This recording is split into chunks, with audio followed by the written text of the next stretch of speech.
Donc là, on va voir dans cette vidéo comment on fait pour faire en sorte que on ne puisse pas mettre dans le sign up un mot de passe faible. Donc pour ça, on va voir qu'on va créer un middleware password et on va utiliser un package npm qui est password validator. Donc c'est pour contrôler que le mot de passe soit bien fort. Donc là, le sign up du contrôleur est presque fini. Donc maintenant, il va falloir contrôler la force du mot de passe. Donc pour cela, je vais utiliser un package npm. Donc ça va être password validator. Donc on voit qu'il a été téléchargé que 23 000 fois. 24 000 fois ces 7 derniers jours, donc c'est pas beaucoup. Donc après, suivant ton niveau en JavaScript, tu peux aussi coder ce genre de choses hein, pour contrôler un password. Donc en principe, c'est fait du côté du front. C'est-à-dire qu'au niveau du front, avec des regex, on peut contrôler que le mot de passe est fort ou pas. Par contre, il faut aussi le faire au niveau de la Web API parce que si le front est court-circuité, eh bien la Web API, si elle ne contrôle pas le mot de passe d'une lettre peut passer. Donc ça va être npm install password validator, donc ça c'est classique. Après donc il faut faire un require, il faut créer un schéma, donc schéma new password validator. Et après le schéma, donc on a donc caractère, donc au minimum là il y en a 8, au maximum on peut en mettre 100. Là on autorise les lettres majuscules, donc là il n'y a pas de chiffre, donc ça veut dire que si tu ne vas pas en mettre, tu en mets pas. Ça c'est pour les minuscules. Là il y a une obligation de mettre 2 digits, donc 2 chiffres. Là c'est pour les espaces. Et ça serait donc blacklist de ces values là, donc password, password 123. Ils auraient pu rajouter AZERTY. Donc ça c'est les mots de passe interdits. Après validate against password string. Donc là valider par rapport à une chaîne de mots de passe. True, false.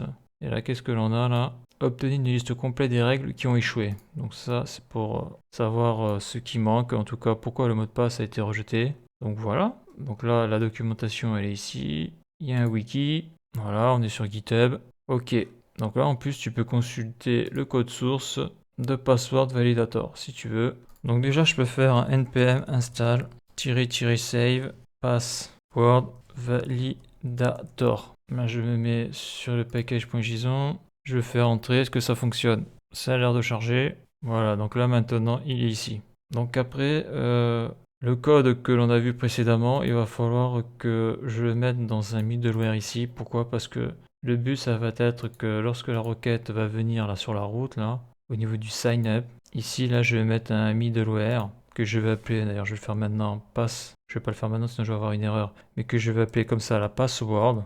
Et l'idée, ça va être quoi? C'est que lorsque la requête va passer ici, donc après, la requête va passer dans password, donc dedans, il y aura du code qui sort d'un middleware. Si c'est bon, eh bien, la requête pourra continuer son petit chemin et aller sur user control sign up, c'est-à-dire ici, dans la fonction sign up. Par contre, si le code qu'a nos middleware qui contrôle le password refuse parce que le mot de passe n'est pas bon, eh bien la requête n'ira pas plus loin.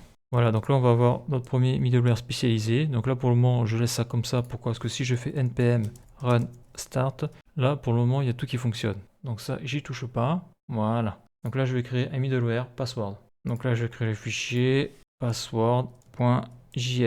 Donc comme j'ai dit, comme je vais l'utiliser sur user.js root, bah là il faut que je fasse une importation. Je vais le faire maintenant, comme ça je ne vais pas l'oublier. Donc importation du middleware.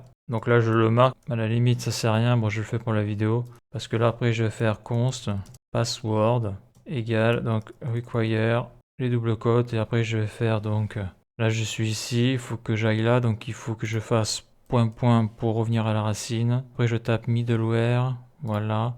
Et après je vais chercher le fichier password.js, point virgule, CTRL S. Donc après ce password ici, là, je le sélectionne, CTRL C, donc je vais le faire maintenant, CTRL C. Et là, je vais le mettre sur la route post, CTRL V. Quand je dis la route post, c'est la route sign up, CTRL S. Voilà. Donc là, ça plante. Pourquoi? Parce que il n'y a rien du tout ici. Là, on le voit, route.js, route post requiert callback function.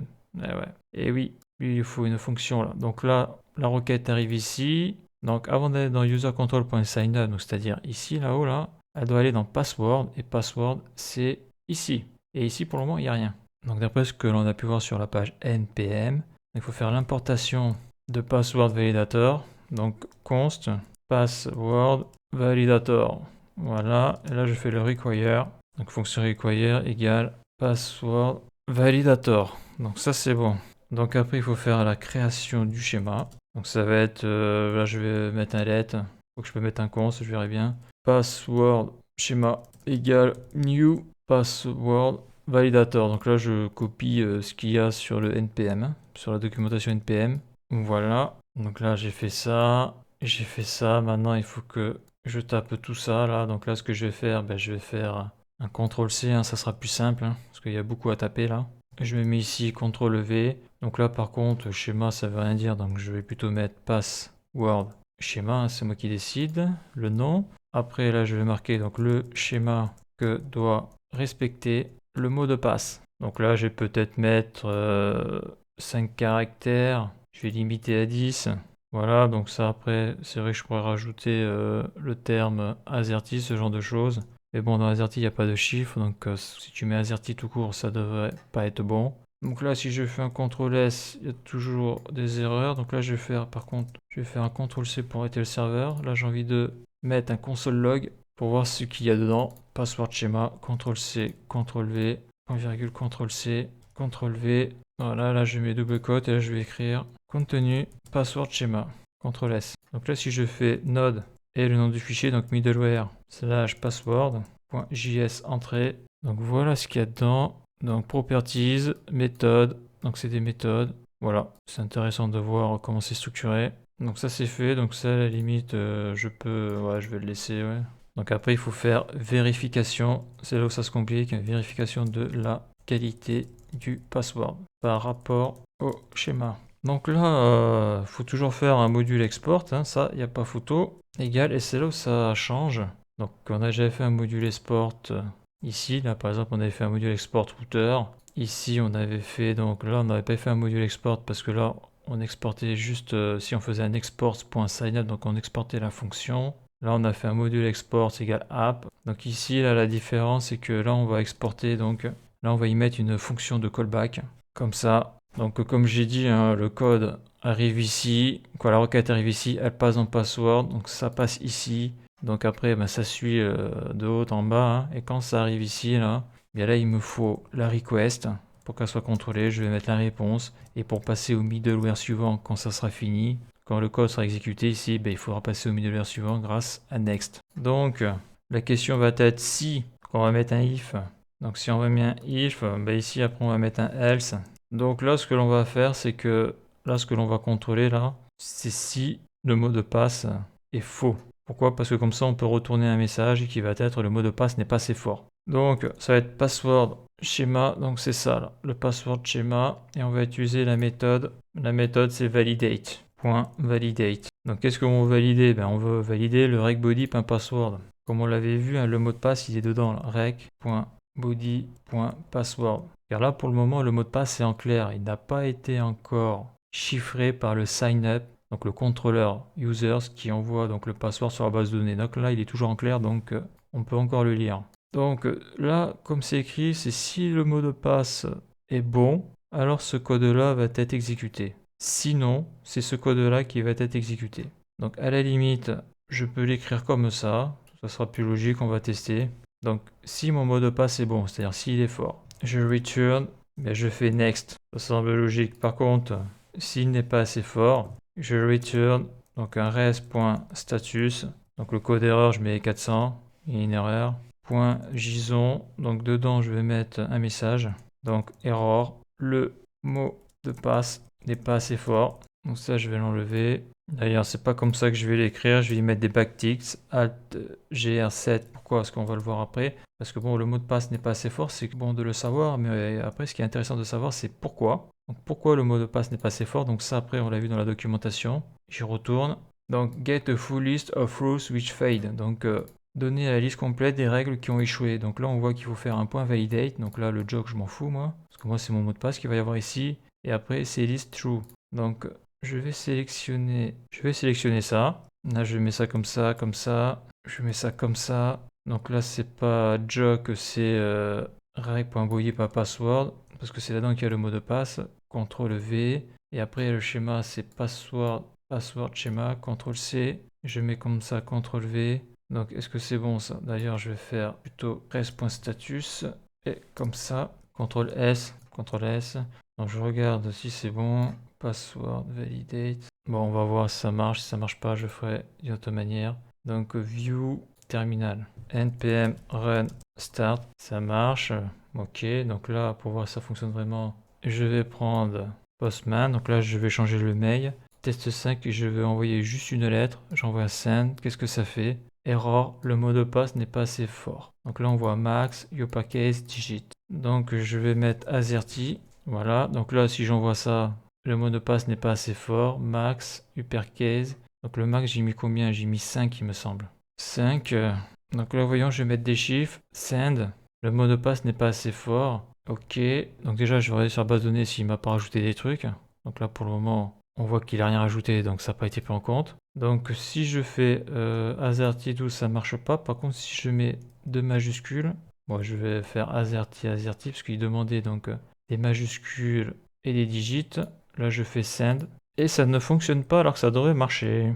Voilà, donc là, j'ai dû me planter quelque part. Alors, je vais essayer un truc. Là, je vais virer ça là parce que j'ai un doute. Hein. Je vais mettre un plus, la concaténation classique. Voilà, CTRL S. Je me mets ici comme ça, donc j'envoie la requête. Donc le mot de passe n'est pas bon. Eh ben, attends, je vais mettre 100 là, parce que c'est peut-être ça qui me pose problème là, CTRL S. Parce que c'est vrai que j'ai mis 5, mais si je dépasse après ça ne marche plus. Donc là je fais send, et voilà, j'avais mis trop de lettres. Utilisateur créé, sauvegardé. Donc si je vais sur la base de données MongoDB, donc vraiment comme on peut se faire avoir. Donc là je me suis fait avoir comme un bleu là. Donc là j'actualise. Et donc là j'ai créé un nouvel utilisateur, donc ça fonctionne. Donc là je vais le supprimer lui, comme c'est le dernier. Voilà. Ouais, oui, c'est pour ça qu'il avait mis ça. C'est vrai que quand tu fais tes tests, très vite, tu peux te faire avoir. Donc ça fonctionne. Donc moi j'ai envie de revenir en arrière, voir si... Attends, je vais faire un CTRL Z. Voilà. Avec les backticks, c'est comme ça que j'avais fait le truc. Voilà. Je refais une tentative. Non, ça ne marche pas. Ouais. Ok, bon. Donc, ouais. C'est vrai que j'avais essayé ça, mais ça n'a pas l'air d'être... Parce que ça, là-bas, c'est pour mettre des variables. Et là, c'est vrai que...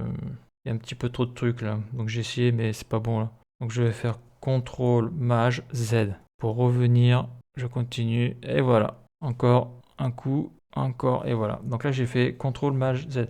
Donc, c'est vrai que souvent, je fais du CTRL Z. Mais pour annuler Z, on fait CTRL Maj Z. Je fais CTRL S. Donc, est-ce que ça fonctionne, ça? Donc, je fais View Terminal. J'envoie la requête. Alors là, c'est vraiment pas de bol. Je fais 6.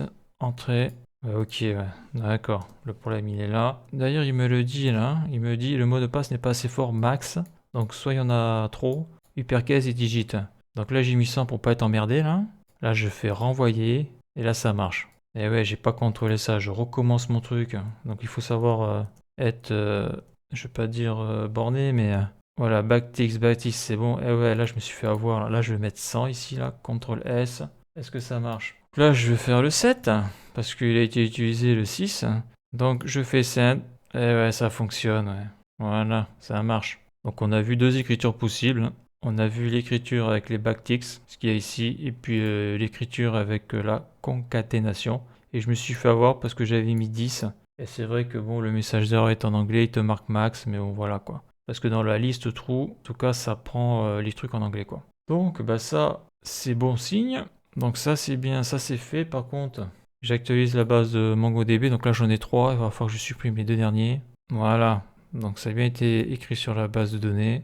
Je supprime celui-là. Voilà. Ça, c'est bon. Donc, si je vire un digit, il y en a besoin de 2. Donc si je vire un chiffre, je fais send, je suis refusé. Il me dit le mot de passe n'est pas assez fort. Uppercase, digit. Je sais pas pourquoi il marque uppercase, lui. Alors que le problème vient des digits. Si je mets 2 digits, par exemple, mais que le mot de passe est trop court, ça va être refusé. Ouais, donc leur messageur, il est un peu merdique, je trouve. Si je mets un mot de passe long, mais qu'il n'y a pas de majuscules, ça ne marche pas. Et si je mets des majuscules, eh bien ça fonctionne. Super. Je contrôle sur la base de données. Ok, c'est bon. La suite dans le prochain épisode.